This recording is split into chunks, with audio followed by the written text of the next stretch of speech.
अब हम next special journal entries के पार्ट 2 में आते हैं।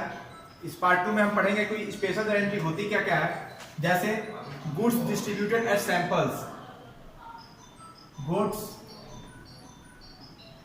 Distributed as samples.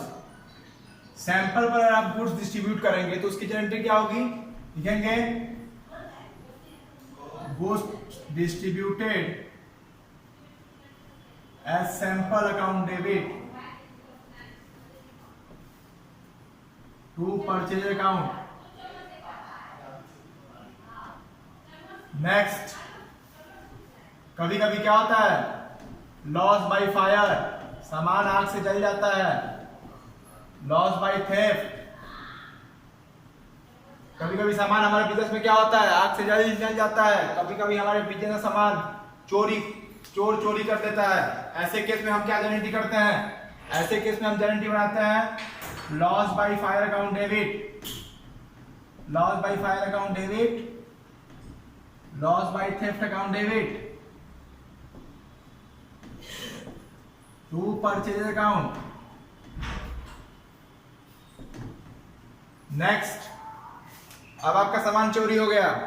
अगर आपका सामान चोरी हो गया तो आप दोबारा सामान कैसे पाएंगे, कि कैसे अपनी लॉस की भरपाई कर पाएंगे। इसलिए हर एक बिजनेसमैन को अपने बिजनेस का इंश्योरेंस कराना चाहिए, हर एक चीज का इंश्योरेंस कराना चाहिए।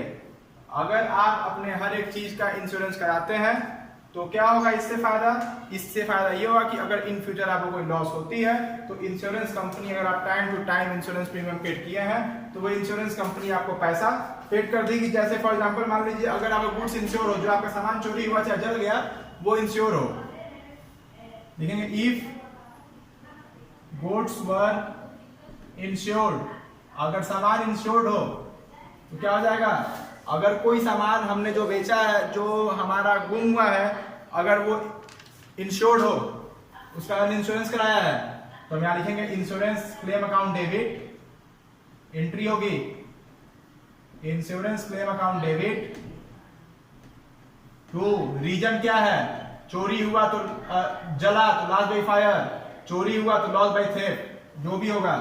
और उसके बदले में जब इंश्योरेंस कंपनी हमको पैसा दे देगी, अब हमने क्लेम किया कि हमने मेरा इतने रुपए का सामान चोरी हो गया, उसके बाद क्या होगा, उसके बाद क्लेम होगा। जब क्लेम होगा तो उसकी एंट्री क्या होगी, क्लेम हमने कर दिया, हमने क्लेम की एंट्री कर दिया। क्लेम की एंट्री क्या होती है, insurance claim account debit to, जिस रीजन से हमारा हुआ है, लॉस बाय फायर चाहे लॉस बाय थेफ्ट। हमको पढ़ना है कि इंश्योरेंस कंपनी पैसा दे देगी। If insurance company paid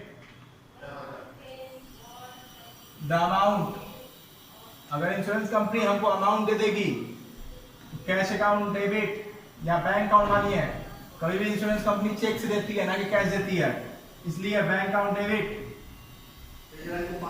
to insurance claim account. Second, if insurance company does not made full payment, अगर कोई इंश्योरेंस कंपनी फुल पेमेंट नहीं की, कभी कभी होता है ना कि कोई इंश्योरेंस कंपनी फुल पेमेंट नहीं करती है, अगर कोई इंश्योरेंस कंपनी फुल पेमेंट नहीं की तो उस टाइम क्या करेंगे, कुछ पैसा कम कर दी। ऐसे केस में जितना पेमेंट की, bank account debit, P&L account debit